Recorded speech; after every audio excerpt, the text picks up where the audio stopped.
Норма 60 болуш керек, 41-ди көрсөтүп атат.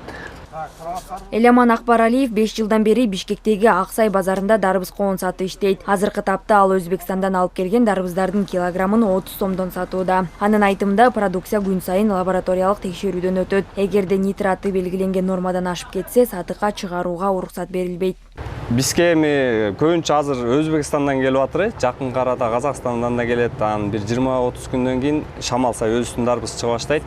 Биздин товар эми келгенде эртең менен ачарың менен эле медиктер келип текшерип, эгер нормасы нормаль болсо сатууга уруксат берет. Эгер нормага жетпей калса, анда КамАЗды жаап сатууга тыюу салат. Негизи башында 45-50дөн башталган. Азыркы учурда 30, 27-28ге чейин сатылып атат. Базарда күн сайын сатыкка чыккан ар бир жер жемиш атайын текшерүүдөн өтөт. Аныктоочу ченегич аркылуу алардын курамындагы зыяндуу заттар, өзгөчө жер семирткичтердин таасири текшерилет. Талапка ылайык 1 килограмм дарбыздагы нитраттын көлөмү 60 миллиграммдан ашпашы керек. Дарбыздын башталганына уже 10 күндөй болуп калды.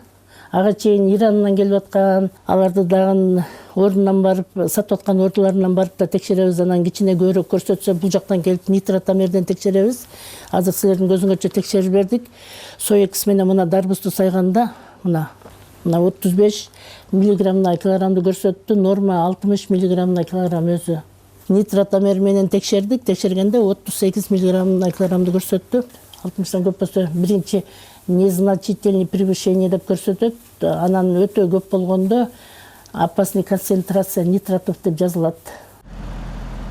Белгилүү болгондой, Кыргызстанга сырттан ташылып келүүчү коон дарбыздарда катуу көзөмөлдөн өтүп жатат. Өзгөчө акыркы күндөрү импорт көбөйгөн учурда текшерүү күчөтүлгөн тартипте жүрүүдө. Өсүмдүктөрдү коргоо жана карантин департаменти билдиргендей, лабораторияда зыян келтирүүчү химиялык заттардын таасири текшерилип жатат. Эгер алып келинген продукция коопсуздук талаптарына жооп бербесе, өлкөгө киргизүүгө жана сатууга уруксат берилбейт.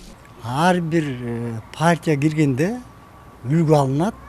Үлгүлөр ушу 2 лабораторияга жөнөтүлөт. Өсүмдүктөрдүн карантин лабораториясына бул зыяндуу организмдер барбы, жокпу аныктайт. Экинчиси химико-токсикологический лаборатория бар. Ал жактан ушу пестицидтердин калдыктарын аныктайт жана ошондой эле нитраттын нормасын текшеришет да. Ошонун негизинде жыйынтыгы чыккандан кийин таза нормада болсо бардыгы тең, анда сатыкка киргизилет.